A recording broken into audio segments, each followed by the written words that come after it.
And at the same time, you're watching some of these shares down pretty sharply this morning after this move. And a lot of this is probably because additional regulation is going to be coming to these companies. And that could look like a lot of different things. You think the regulation is warranted. Why is that?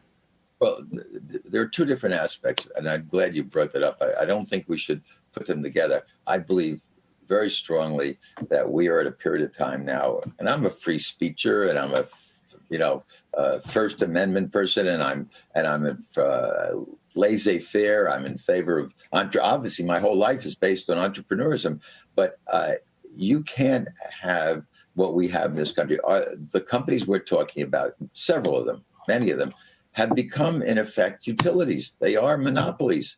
They do control the data. Forget about the speech. The data is what concerns me, and that's been a matter of my concern for all the last year or two, and saying we had to do something. I mean, Congressman Cipollone has built these hearings, these antitrust hearings, and I think they're going to get into that. That's separate and apart for the issue that's being discussed this weekend, which is Parler and Twitter and how they're acting to try to control what's going on over their network to stop rioting.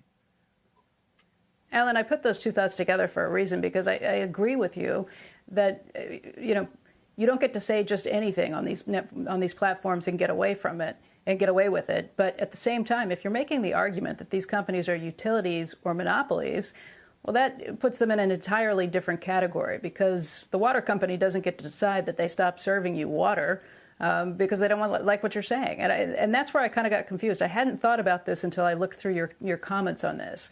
Are these companies publishers, and are they broadcast companies, or are they monopolies? Because that does put them in two pretty different categories.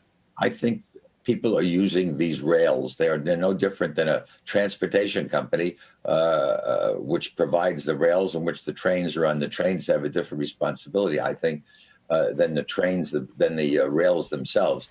I believe you have to think of that separately, and I don't want to, conflate the two issues. Right now, we're focused on companies like Parler and Twitter and others, which are well, I shouldn't even conflate them.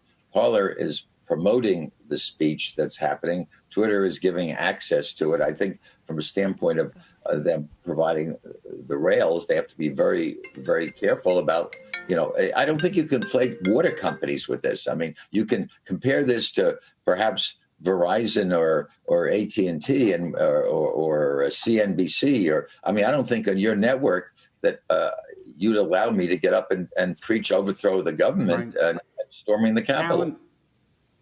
Alan, here's the utility question to me. Do you need Twitter in your life? Do you need Parler in your life? Do you need Facebook in your life, or Instagram, or any of these social media companies? I do believe you need a telephone in your life. That's true. Therefore, you need Apple, or you need an Android phone. You need, obviously, the cellular network that's going to carry it. The question is, do you think these social media companies are so instrumental and important in your life that unto themselves they are utilities? Well, Andrew, you'd have to, parse them one by one. I would personally say an easy one is Google.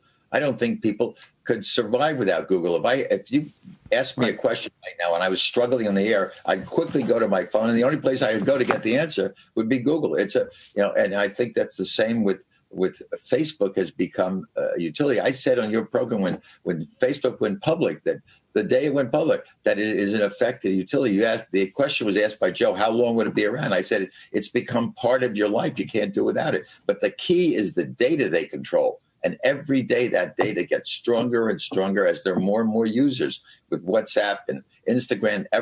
The confluence of data is so strong that you can't survive without several of these. Twitter, I don't know about. I think you probably could, but that's another issue. I don't want to get into one by one. I think the Congress has to do something about this.